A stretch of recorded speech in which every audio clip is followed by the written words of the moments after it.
early morning walk here at Gardens by the Bay, Singapore. Baka lumabas ako ng barko around 9, something like that. Eh, hindi. Oo, around 9. Tapos nandito na ako ngayon sa Gardens by the Bay. Kasi ang plano ko ngayon is lakarin from the port hanggang dyan sa may City Hall. Kasi kakain ako ng Mexican food. Ngayon, dito na ako sa may Marina South. Kaya lagpas ko lang ng Marina South. Ngayon papunta na ako ng Raffles Place.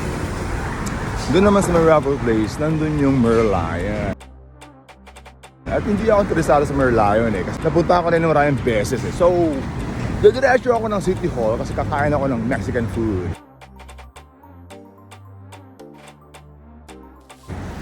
Pagkatapos ko kumain ng Mexican food eh, kukunin ko yung aking pina-repair na uniform, which is yung Hawaiian B namin. Kasi sobrang laki nun sa akin. So, ginawa ko, pina-repair ko siya kasi nag-lose ako ng weight. Nung sumampa ako ng barko kasi, yung weight ko noon is 65 kilograms. Ngayon, nasa 59 na lang ako kaya sobrang gaan at napakaluwag ng mga damit ko. Yan, sobrang loose na siya, di ba? Kita-kita nyo naman, di ba? Kita-kita nyo naman, di ba? Sobrang maluwag na siya. So, yun lang.